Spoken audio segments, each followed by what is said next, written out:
هچ هچ.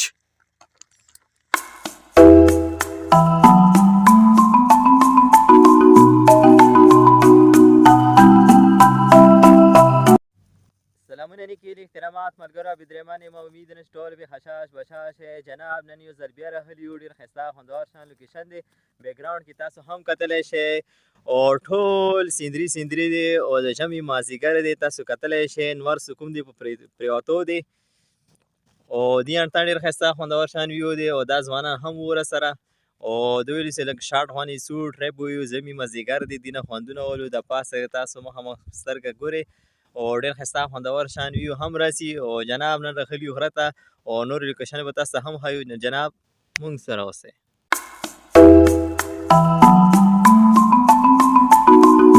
ښه جناب ځوانان چې کوم دي خوښې دي او پاسه نن یو ځل بیا راوتي او پاتې نه پوهېږو چې لسونه یې سره اخیستي خوراکه مرکه او دا بل ګل مارجان چې کوم دی هغه یې چې نن درمه خوراکه کوم او په دره کې نه پوهېږو چې څه خوراکه یې راوړي. اوس یې جناب ځای خوښېږي نه څه کوم پله مو ته وایي څه خوندور غوندې ځای وګوره ښه نه او جناب دا راغلې غواګانې ومو نه وایي چې نه ښکرې ډېر خطرناک دي. هچ هچ. او ځوانان مخکې خوشي دي بس دغه ځای کې چې تاسو ټایم یې وکړه خپله پوی ډېر مو غره کې مه ګرځوه خپله پوی داسې نه څه یو ځونه مو خطا کړي. کوم طرف یې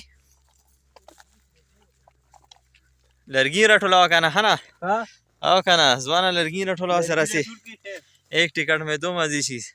چې ځای ځای سړی لټوي لټوي که نه او څه ورته وي څه لرګي پیدا شي. زه خو دا ځای صحیح دی دې اړخ د ښایسته ویو هم راسي پوه شي دا مخامخ پاسه غونډه دی او سره سایډ کې مخامخ چوکین دی او جناب بګټونه پاسه ډېر ښایسته خوندور شان علاقه دی ده او ځوانانو اوس ځای خوښېږي نه بس یو ځای کې سټې.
تلاش کوي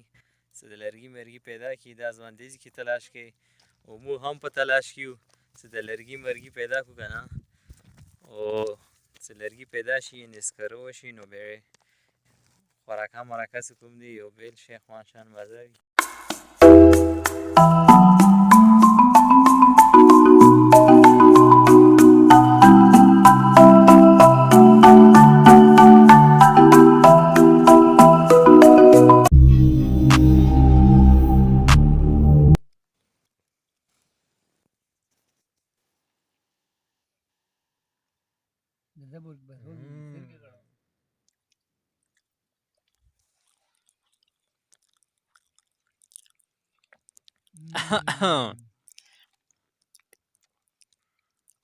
Da gaše.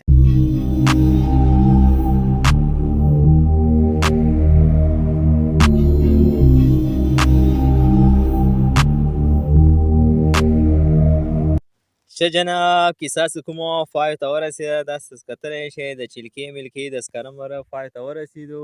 نو دا و شاړ غوندې پروګرام یو دا ځوان چې کوم و بل سبا بیا روان دی ډیوټي ته ډېر لرې ډیوټي دی الله د خیر کړي چې بیا د خیر سلامت سره الله تعالی واپس هم راولي نو جناب دا و یو شاړ غوندې ټریپ نو زه بدرمان تاسې عزت غواړم تر بلې ویډیو پورې د لوی الله په امان.